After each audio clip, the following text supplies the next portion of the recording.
ಎಲ್ಲರಿಗೂ ನಮಸ್ತೆ ಫ್ರೆಂಡ್ಸ್. ಈ ವಿಡಿಯೋದಲ್ಲಿ ಇವತ್ತಿನ ಪ್ರಚಲಿತ ವಿದ್ಯಮಾನಗಳ ಮಾಹಿತಿಯನ್ನು ನೋಡುವ. ಮೊದಲನೆಯ ಪ್ರಶ್ನೆ, ಇತ್ತೀಚಿನ ವರದಿಯ ಪ್ರಕಾರ ಟ್ರಾಫಿಕ್ ದಟ್ಟಣೆಯ ಸಮಸ್ಯೆ ಎದುರಿಸುತ್ತಿರುವ ವಿಶ್ವದ ಪ್ರಮುಖ ನಗರಗಳ ಪಟ್ಟಿಯಲ್ಲಿ ಭಾರತದ ಯಾವ ನಗರವು ಅಗ್ರಸ್ಥಾನದಲ್ಲಿದೆ? ಇಲ್ಲಿ ಉತ್ತರ ಆಪ್ಷನ್ ಎ ಸರಿಯಾದ ಉತ್ತರ ಆಗಿರುತ್ತದೆ. ಬೆಂಗಳೂರು ನಗರ ಮೊದಲನೆಯ ಸ್ಥಾನದಲ್ಲಿದೆ ಟ್ರಾಫಿಕ್ ದಟ್ಟಣೆಯಲ್ಲಿ. ಈ ವರದಿಯನ್ನು ಯಾರು ಬಿಡುಗಡೆ ಮಾಡಿದ್ರು ಅಂದರೆ ಜಾಗತಿಕ ಮಟ್ಟದಲ್ಲಿ ಇದನ್ನು ಬಿಡುಗಡೆ ಮಾಡಲಾಯಿತು. ಟಮ್ ಟ್ರಾಫಿಕ್ ಇಂಡೆಕ್ಸ್ ಇವರು ಬಿಡುಗಡೆ ಮಾಡಿರುತ್ತಾರೆ. ಈ ಇಂಡೆಕ್ಸ್ನಲ್ಲಿ ತಿಳಿಸಿರುವಂತೆ ಸಿಲಿಕಾನ್ ಸಿಟಿಯು ಬೆಂಗಳೂರು ನಗರವು ವಿಶ್ವದ ಅತ್ಯಂತ ಹೆಚ್ಚು ಸಂಚಾರ ದಟ್ಟಣೆಯಲ್ಲಿ ಹೊಂದಿರುವ ನಗರಗಳಲ್ಲಿ ಭಾರತದಲ್ಲಿ ಮೊದಲನೆಯ ಸ್ಥಾನವನ್ನು ಪಡೆದುಕೊಂಡಿದೆ. ಇಲ್ಲಿ ಬೆಂಗಳೂರಿನಲ್ಲಿ 10 ಕಿಲೋಮೀಟರ್ ಪ್ರಯಾಣ ಮಾಡಲಿಕ್ಕೆ 36.9 ನಿಮಿಷಗಳ ಅವಧಿಯು ತೆಗೆದುಕೊಳ್ಳುತ್ತದೆ. ಹಾಗೆ ಇದರಲ್ಲಿ ಎರಡನೆಯ ಸ್ಥಾನ ಕೋಲ್ಕತ್ತಾ ನಗರ ಹೊಂದಿದೆ. 35.18 ನಿಮಿಷ ತೆಗೆದುಕೊಳ್ಳುತ್ತದೆ 10 ಕಿಲೋಮೀಟರ್ ಪ್ರಯಾಣ ಮಾಡಲಿಕ್ಕೆ. ಹಾಗೆ 10ನೇ ಸ್ಥಾನದಲ್ಲಿ ದೆಹಲಿ ನಗರವು ಇದೆ. ಇಲ್ಲಿ 10 ಕಿಲೋಮೀಟರ್ ಪ್ರಯಾಣ ಮಾಡಲಿಕ್ಕೆ 24 ನಿಮಿಷ ತೆಗೆದುಕೊಳ್ಳುತ್ತದೆ.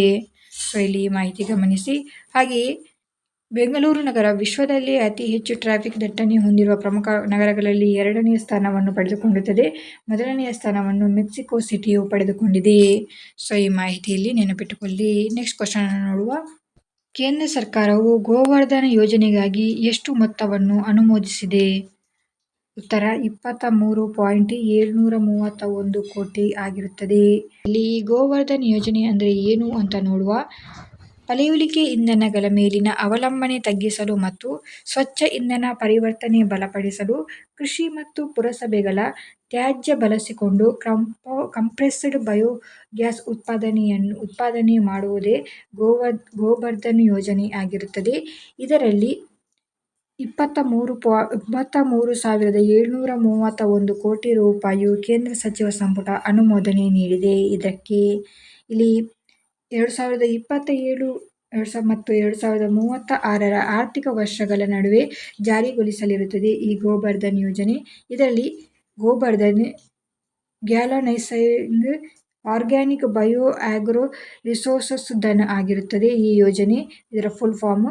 ಇದು ಖಚಿತವಾದ ಖರೀದಿ, ನಿರ್ವಹಣಾ ಬೆಲೆ, ಬಂಡವಾಳ ಸಬ್ಸಿಡಿ, ಪೈಪ್ಲೈನ್ ಮೂಲಸೌಕರ್ಯ ಮತ್ತು ಸುಲಭ ಹಣಕಾಸು ಲಭ್ಯತೆ ಮೂಲಕ ದೇಶೀಯ ಕಂಪ್ರೆಸ್ಡ್ ಬಯೋಗ್ಯಾಸ್ ಉತ್ಪಾದನೆಯನ್ನು ಸುಮಾರು 10 ಪಟ್ಟು ಹೆಚ್ಚಿಸುವುದು ಇದರ ಗುರಿಯಾಗಿರುತ್ತದೆ ಈ ಗೋಬರ್ಧನ್ ಯೋಜನೆಯದ್ದು. ಗೋಬರ್ಧನ್ ಇದರ full form galvanizing organic bio agro resources Dhan ಆಗಿರುತ್ತದೆ. ಇಲ್ಲಿ ಬಯೋಗ್ಯಾಸ್ ಉತ್ಪಾದನೆಗೆ 23,731 ಕೋಟಿ ರೂಪಾಯಿ ವೆಚ್ಚವನ್ನು ನೀಡಲಾಗಿರುತ್ತದೆ. ಇದರಲ್ಲಿ ಕೃಷಿ ತ್ಯಾಜ್ಯ, ಸಗಣಿ, ಪ್ರೆಸ್ಮಡ್ನಂತಹ ಸಕ್ಕರೆ ಉದ್ಯಮ ತ್ಯಾಜ್ಯ, ಪುರಸಭೆಯ ಸಾವಯವ ತ್ಯಾಜ್ಯ ಮತ್ತು ಇತರ ತ್ಯಾಜ್ಯಗಳನ್ನು ಬಳಸಿ ಕಂಪ್ರೆಸ್ಡ್ ಬಯೋಗ್ಯಾಸ್ ಉತ್ಪಾದಿಸುವುದನ್ನು ಒಳಗೊಂಡಿರುತ್ತದೆ. ಇದನ್ನು ವಾಹನಗಳಲ್ಲಿ ಬಳಸುವ CNG ಜತೆ ಮಿಶ್ರಣ ಮಾಡಬಹುದೆಂದು ಸರ್ಕಾರವು ತಿಳಿಸಿರುತ್ತದೆ. ಸೊ ಇದು ಮೇನ್ ಆಗಿ ಪಳೆಯುಳಿಕೆ ಇಂಧನಗಳ ಮೇಲಿನ ಅವಲಂಬನೆ ತಗ್ಗಿಸುವುದು ಮತ್ತು ಸ್ವಚ್ಛ ಇಂಧನ ಪರಿವರ್ತನೆಗೆ ಬಲಪಡಿಸಲು ಕೃಷಿ ಮತ್ತು ಪುರಸಭೆಗಳ ತ್ಯಾಜ್ಯ ಬಳಸಿಕೊಂಡು ಕಂಪ್ರೆಸ್ಡ್ ಬಯೋಗ್ಯಾಸ್ ಅನ್ನು ಉತ್ಪಾದಿಸುವ ಒಂದು ಯೋಜನೆಯಾಗಿರುತ್ತದೆ ಈ ಗೋಬರ್ಧನ್ ಯೋಜನೆ. ಇದಕ್ಕೆ ಎಷ್ಟು ಕೋಟಿ ರೂಪಾಯಿಯನ್ನು ಮೀಸಲು ಇಡಲಾಗಿದೆ ಅಂದರೆ 23,731 ಕೋಟಿ ರೂಪಾಯಿಯನ್ನು ಮೀಸಲು ಇಡಲಾಗಿರುತ್ತದೆ. ಈ ಮಾಹಿತಿ ನೆನಪಿಟ್ಟುಕೊಳ್ಳಿ. ಮುಂದಿನ ಪ್ರಶ್ನೆಯನ್ನು ನೋಡುವ. ಭಾರತದಲ್ಲಿ ರಾಷ್ಟ್ರೀಯ ಕೈಮಗ್ಗ ದಿನವನ್ನು ಪ್ರತಿ ವರ್ಷ ಯಾವ ದಿನಾಂಕದಂದು ಆಚರಿಸಲಾಗುತ್ತದೆ? ಉತ್ತರ ಆಗಸ್ಟ್ 7ರಂದು ರಾಷ್ಟ್ರೀಯ ಕೈಮಗ್ಗ ದಿನವನ್ನು ಪ್ರತಿ ವರ್ಷ ಆಚರಿಸಲಾಗುತ್ತದೆ. ಇದು ಭಾರತೀಯ ಕುಶಲಕರ್ಮಿಗಳು ಮತ್ತು ಕೈಮಗ್ಗ ನೇಯ್ಗೆ ಸಮುದಾಯದ ಪ್ರಯತ್ನಗಳನ್ನು ಗುರುತಿಸಲು ಮತ್ತು ಪ್ರಶಂಸಿಸಲು ಈ ದಿನವನ್ನು ಆಚರಿಸಲಾಗುತ್ತದೆ. ಇಲ್ಲಿ ಈ ದಿನವು ವಿಶೇಷವಾಗಿ ಮಹಿಳಾ ನೇಕಾರರಿಗೆ ಅವರ ಬೆಳವಣಿಗೆ ಮತ್ತು ಸಬಲೀಕರಣ ಬೆಂಬಲವನ್ನು ಸೂಚಿಸುತ್ತದೆ. ಇದನ್ನು ಮೊದಲ ಬಾರಿಗೆ 7ನೇ ಆಗಸ್ಟ್ 1905ರಂದು ಪ್ರಾರಂಭವಾದ ಸ್ವದೇಶಿ ಆಂದೋಲನವನ್ನು ಸ್ಮರಿಸುವ ಪ್ರಮುಖ ಉದ್ದೇಶವನ್ನು ಇಟ್ಟುಕೊಂಡು 2015ರಲ್ಲಿ ಭಾರತ ಸರ್ಕಾರವು ಪ್ರತಿ ವರ್ಷ ಆಗಸ್ಟ್ 7ನ್ನು ರಾಷ್ಟ್ರೀಯ ಕೈಮಗ್ಗ ದಿನವೆಂದು ಘೋಷಿಸಿತು. ನಂತರದಲ್ಲಿ ಮೊದಲ ರಾಷ್ಟ್ರೀಯ ಕೈಮಗ್ಗ ದಿನವನ್ನು ಆಗಸ್ಟ್ 7, 2015ರಂದು ಪ್ರಧಾನಮಂತ್ರಿ ನರೇಂದ್ರ ಮೋದಿ ಅವರು ಚೆನ್ನೈನಲ್ಲಿ ಉದ್ಘಾಟಿಸಿರುತ್ತಾರೆ. ಸೊ ಈ ಮಾಹಿತಿಯಲ್ಲಿ ನೆನಪಿಟ್ಟುಕೊಳ್ಳಿ. ಮುಂದಿನ ಪ್ರಶ್ನೆಯನ್ನು ನೋಡುವ. ಕೃತಕ ಬುದ್ಧಿಮತ್ತೆ ಆಧಾರಿತ ಡಿಜಿಟಲ್ ಬೆಲೆ ಸಮೀಕ್ಷೆಯನ್ನು ಪ್ರಾರಂಭಿಸಿದ ರಾಜ್ಯ ಯಾವುದು? ಉತ್ತರ ಆಪ್ಷನ್ ಎ ಆಗಿರುತ್ತದೆ, ಕರ್ನಾಟಕ ರಾಜ್ಯ ಕೃತಕ ಬುದ್ಧಿಮತ್ತೆ ಆಧರಿಸಿ ಡಿಜಿಟಲ್ ಬೆಲೆ ಸಮೀಕ್ಷೆಯನ್ನು ಪ್ರಾರಂಭಿಸಿರುತ್ತದೆ. ಇಲ್ಲಿ ಕರ್ನಾಟಕ ಸರ್ಕಾರ ಕೃಷಿ ವಲಯದಲ್ಲಿ ಅತ್ಯಾಧುನಿಕ ತಂತ್ರಜ್ಞಾನವನ್ನು ಬಳಸಿ ಬೆಲೆ ಮಾಹಿತಿಯ ನಿಖರತೆಯನ್ನು ಹೆಚ್ಚಿಸಲು ಎಐ ಚಾಲಿತ ಡಿಜಿಟಲ್ ಬೆಲೆ ಸಮೀಕ್ಷೆಯನ್ನು ಆಗಸ್ಟ್ 2026ರಲ್ಲಿ ಅಧಿಕೃತವಾಗಿ ಘೋಷಿಸಿರುತ್ತದೆ. ಇದರ ಹೆಸರು ಸಂಯುಕ್ತ ಡಿಜಿಟಲ್ ಬೆಲೆ ಸಮೀಕ್ಷೆ ಆಗಿರುತ್ತದೆ. ಇದು ರಾಜ್ಯದ ಎಲ್ಲ ಭೌಗೋಳಿಕ ವಿಭಾಗಗಳನ್ನು ಪ್ರತಿನಿಧಿಸುವಂತೆ ಆಯ್ಕೆ ಮಾಡಲಾದ 5 ಹೋಬಳಿಗಳಲ್ಲಿ ಈ ಯೋಜನೆಯನ್ನು ಪ್ರಾಯೋಗಿಕವಾಗಿ ಜಾರಿಗೆ ತರಲಾಗಿರುತ್ತದೆ. ಸಂಯುಕ್ತ ಡಿಜಿಟಲ್ ಬೆಲೆ ಸಮೀಕ್ಷೆ ಯೋಜನೆಯಾಗಿರುತ್ತದೆ. ಇಲ್ಲಿ ಯಾವ ಸರ್ಕಾರ ಈ ಒಂದು ಎಐ ಆಧಾರಿತ ಕೃಷಿ ವಲಯದಲ್ಲಿ ಸಮೀಕ್ಷೆ ಮಾಡಲು ಇದನ್ನು ಬಿಡುಗಡೆ ಮಾಡಿದ್ರು ಅಂದರೆ ಕರ್ನಾಟಕ ರಾಜ್ಯ. ಇದರಲ್ಲಿ ಯಾವ ರೀತಿ ಡಿಜಿಟಲ್ ಆಗಿ ಬೆಲೆ ಸಮೀಕ್ಷೆ ಮಾಡಲಾಗುತ್ತೆ ಅಂದರೆ ಈಗಾಗಲೇ ಚಾಲ್ತಿಯಲ್ಲಿರುವ ಡಿಜಿಟಲ್ ಬೆಲೆ ಸಮೀಕ್ಷೆ DCS 2018ರಲ್ಲಿ ಇದನ್ನು ಜಾರಿಗೆ ತರಲಾಗಿರುತ್ತದೆ. ಇದರ ವ್ಯವಸ್ಥೆಯನ್ನು ಮತ್ತಷ್ಟು ಉನ್ನತೀಕರಿಸಲು ಉನ್ನತ ರೆಸಲ್ಯೂಷನ್ ಉಪಗ್ರಹಾಸ್ತ್ರಗಳು, ಸಿಂಥೆಟಿಕ್ ಅಪೇರ್ಚರ್ ರಡಾರ್, ಡ್ರೋನ್ ಸಮೀಕ್ಷೆಗಳು, GIS ದತ್ತಾಂಶ, ಕೃಷಿ ಬುದ್ಧಿಮತ್ತೆ ಮತ್ತು ಮೆಷಿನ್ ಲರ್ನಿಂಗ್ ತಂತ್ರಜ್ಞಾನವನ್ನು ಒಟ್ಟುಗೂಡಿಸಿ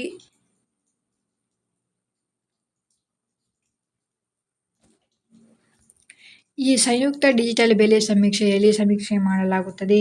ಈ ಮಾಹಿತಿಯಲ್ಲಿ ಗಮನಿಸಿ. ಮುಂದಿನ ಪ್ರಶ್ನೆಯನ್ನು ನೋಡುವ.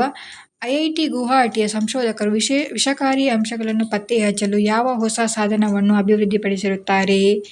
EI ಎನ್ನುವ ಒಂದು ಹೊಸ ಸಾಧನವನ್ನು IIT ಗುವಾಹಟಿ ಸಂಶೋಧಕರು ವಿಷಕಾರಿ ಅಂಶಗಳನ್ನು ಪತ್ತೆ ಹಚ್ಚಲು ಅಭಿವೃದ್ಧಿಪಡಿಸಿರುತ್ತಾರೆ. IIT ಗುವಾಹಟಿ ಸಂಶೋಧಕರು ನೀರಿನಲ್ಲಿರುವ ವಿಷಕಾರಿ ಅಂಶಗಳನ್ನು ತ್ವರಿತವಾಗಿ ಪತ್ತೆ ಹಚ್ಚಲು ಈ ಒಂದು EI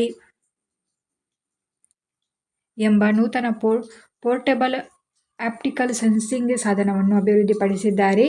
ಇದು ಪತ್ತೆ ಹಚ್ಚುವ ಕಲುಷಿತ ಅಂಶಗಳು ಯಾವುದು ಎಂದರೆ ಇದು ನೀರಿನಲ್ಲಿರುವ ಆರ್ಸೆನಿಕ್, ಸೀಸ, ಕಬ್ಬಿಣ, ಕ್ರೋಮಿಯಂ, ಫ್ಲೋರೈಡ್ ಮತ್ತು ಅಪಾಯಕಾರಿ ಈಕೋಲಿ ಬ್ಯಾಕ್ಟೀರಿಯಾಗಳನ್ನು ಅತ್ಯಂತ ನಿಖರವಾಗಿ ಇದು ಪತ್ತೆ ಹಚ್ಚಬಲ್ಲದಾಗಿರುತ್ತದೆ. ಈ ತಂತ್ರಜ್ಞಾನವನ್ನು ಮಾರುಕಟ್ಟೆಗೆ ತರಲು ಸಂಶೋಧಕರು ಎನ್ವಿನೋಕ್ಸ್ ಲ್ಯಾಬ್ಸ್ ಪ್ರೈವೇಟ್ ಲಿಮಿಟೆಡ್ ಎಂಬ ಸ್ಟಾರ್ಟ್ಅಪ್ನೊಂದಿಗೆ ಹೂಡಿದ್ದಾರೆ. ಈ ಸಾಧನದ ತಯಾರಕಾ ವೆಚ್ಚ ಕೇವಲ ₹3,500 ಆಗಿರುತ್ತದೆ ಮತ್ತು ಪ್ರತಿ ಮಾದರಿಯ ಪರೀಕ್ಷಾ ವೆಚ್ಚ ಕೇವಲ ₹2 ಆಗಿರುತ್ತದೆ. ಈ ಮಾಹಿತಿಯಲ್ಲಿ ನೆನಪಿಟ್ಟುಕೊಳ್ಳಿ.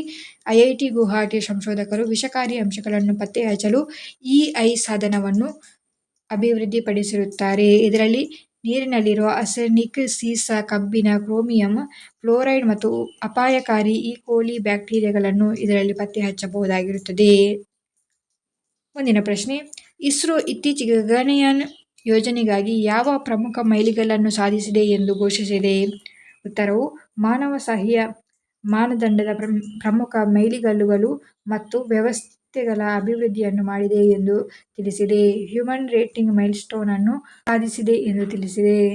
ಭಾರತದ ಪ್ರಥಮ ಮಾನವ ಸಹಿತ ಬಾಹ್ಯಾಕಾಶ ಯಾನವಾದ ಗಗನಯಾನ ಯೋಜನೆಯು ಮಾನವ ರೇಟಿಂಗ್ ವ್ಯವಸ್ಥೆಗಳ ಅಭಿವೃದ್ಧಿ ಮತ್ತು ಮೌಲ್ಯಮಾಪನದಲ್ಲಿ ಮಹತ್ವದ ಮೈಲಿಗಲ್ಲನ್ನು ಸಾಧಿಸಿದೆ. ಇದರಲ್ಲಿ ಮಾನವ ರೇಟೆಡ್ ಉಡಾವಣಾ ವಾಹನ ಗಗನಯಾನಕ್ಕಾಗಿ ರೂಪಿಸಲಾದ LAVM-3 ರಾಕೆಟ್ನ ಎಲ್ಲ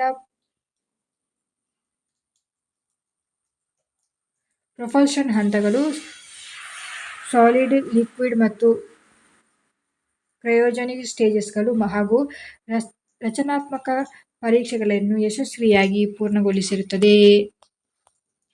ಹಾಗೆ ಇದು ಸಿಬ್ಬಂದಿ ಸುರಕ್ಷತಾ ವ್ಯವಸ್ಥೆಯಾದ ತುರ್ತು ಸಂದರ್ಭದಲ್ಲಿ ಗಗನಯಾತ್ರಿಗಳನ್ನು ಸುರಕ್ಷಿತವಾಗಿ ಪಾರು ಮಾಡಲು ಅಗತ್ಯವಿರುವ 5 ರೀತಿಯ ಮೋಟಾರ್ಗಳು ಅಭಿವೃದ್ಧಿಪಡಿಸಿದ್ದು ಸ್ಥಿರ ಪರೀಕ್ಷೆಯಲ್ಲಿ ಯಶಸ್ಸು ಕಂಡಿದೆ. ಇಲ್ಲಿ ಈ ಮಾನವರಹಿತ ಯಾನ ತಂತ್ರಜ್ಞಾನಗಳ ಪರೀಕ್ಷೆಗಾಗಿ ವ್ಯೋಮಮಿತ್ರ ಎಂಬ ಅರ್ಧ-ಮಾನವರೂಪಿ ರೋಬೋಟ್ ಅನ್ನು ಒಳಗೊಂಡ ಪ್ರಥಮ ಮಾನವರಹಿತ ಪ್ರಾಯೋಗಿಕ ಯಾನವನ್ನು ಕೂಡ ನಿಗದಿಯಾಗಿದೆ. ಈ ಮಾಹಿತಿಯಲ್ಲಿ ನೆನಪಿಟ್ಟುಕೊಳ್ಳಿ. Next question. ಭಾರತೀಯ ವಾಯುಪಡೆಯ ಯಾವ ಮಹಿಳಾ ಯುದ್ಧ ವಿಮಾನ ಪೈಲಟ್ ಇತ್ತೀಚೆಗೆ ಯುದ್ಧ ನಾಯಕಿಯಾಗಿ ಹೆಗ್ಗಳಿಕೆ ಪಾತ್ರರಾಗಿದ್ದಾರೆ? ಭಾವನಾ ಕಾಂತ್ ಅವರು. ಇವರ ಬಗ್ಗೆ ಮಾಹಿತಿ ನೆನಪಿಟ್ಟುಕೊಳ್ಳಿ, ಇಂಪಾರ್ಟೆಂಟ್ ಆಗಿರುತ್ತೆ. ಸ್ಕ್ವಾಡ್ರನ್ ಲೀಡರ್ ಆದ ಭಾವನಾ ಕಾಂತ್ ಅವರು ಭಾರತೀಯ ವಾಯುಪಡೆಯಲ್ಲಿ ಮೊದಲ ಮಹಿಳಾ ಯುದ್ಧ ಯೂನಿಟ್ ಕಮಾಂಡ್ ಅಥವಾ ಕಾಂಬ್ಯಾಟ್ ಲೀಡರ್ ಎಂಬ ಐತಿಹಾಸಿಕ ಹೆಗ್ಗಳಿಕೆಗೆ ಪಾತ್ರರಾಗಿದ್ದಾರೆ. First women fighter combat leader ಯಾರು ಅಂದರೆ ಸ್ಕ್ವಾಡ್ರನ್ ಲೀಡರ್ ಭಾವನಾ ಕಾಂತ್ ಆಗಿರುತ್ತಾರೆ. ಇವರು ಗ್ವಾಲಿಯರ್ನಲ್ಲಿರುವ ಪ್ರತಿಷ್ಠಿತ ವಾಯುಪಡೆಯ ತರಬೇತಿ ಸಂಸ್ಥೆಯಾದ ಫೈಟರ್ಸ್ ವೆಪನ್ ಆ್ಯಂಡ್ ಟ್ಯಾಕ್ಟಿಕ್ಸ್ ಎಸ್ಟಾಬ್ಲಿಷ್ಮೆಂಟ್ನಲ್ಲಿ ನಡೆದ ಕಠಿಣ ಕೋರ್ಸ್ ಅನ್ನು ಅವರು ಯಶಸ್ವಿಯಾಗಿ ಪೂರ್ಣಗೊಳಿಸಿರುತ್ತಾರೆ. ಇವರು ಪ್ರಮುಖವಾಗಿ MiG-21 ಯುದ್ಧವಿಮಾನವನ್ನು ಹಾರಿಸುವ ಮೂಲಕ ದೇಶದ ಸೇವೆ ಮಾಡಲಿರುತ್ತಾರೆ. ಸೊ ಈ ಮಾಹಿತಿ ಇಲ್ಲಿ ಇಂಪಾರ್ಟೆಂಟ್ ಆಗಿರ್ತದೆ, ನೆನಪಿಟ್ಟುಕೊಳ್ಳಿ.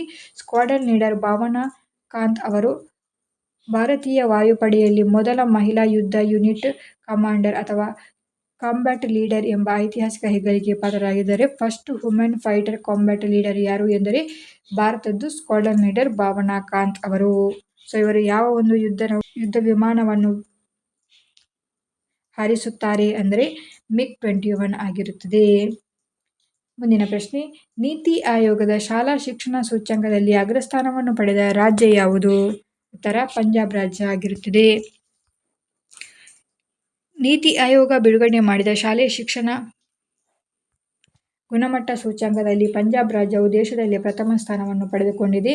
ಈ ಪ್ರಥಮ ಸ್ಥಾನವನ್ನು ಪಡೆದುಕೊಳ್ಳಿಕ್ಕೆ ಯಾವ ಎಲ್ಲ ಮಾನದಂಡಗಳನ್ನು ಪೂರೈಸಿದ್ದಾರೆ ಅಂದರೆ ಶಾಲೆಗಳಲ್ಲಿ ಮೂಲಸೌಕರ್ಯಗಳು, ಪ್ರವೇಶಾತಿ, ವಿದ್ಯಾರ್ಥಿಗಳ ಕಲಿಕಾ ಫಲಿತಾಂಶಗಳು ಮತ್ತು ಸಮಾನತೆ ಮುಂತಾದ ಪ್ರಮುಖ ಆಯಾಮಗಳ ಆಧಾರದ ಮೇಲೆ ರಾಜ್ಯಗಳ ಕಾರ್ಯಕ್ಷಮತೆಯನ್ನು ಅಳೆಯಲಾಗುತ್ತದೆ. ಇದರಲ್ಲಿ ಪಂಜಾಬ್ ರಾಜ್ಯವು ಪ್ರಥಮ ಸ್ಥಾನವನ್ನು ಪಡೆದುಕೊಂಡಿದೆ. ಸೊ ಇದಾಗಿತ್ತು ಇವತ್ತಿನ ಕರೆಂಟ್ ಅಫೇರ್ಸ್ಗಳು. ಪ್ರಚಲಿತ ವಿದ್ಯಮಾನಗಳ ಅಪ್ಡೇಟ್ಗಳಿಗಾಗಿ ನಮ್ಮ ಚಾನಲನ್ನು ಸಬ್ಸ್ಕ್ರೈಬ್ ಮಾಡ್ಕೊಳ್ಳಿ. Thank you.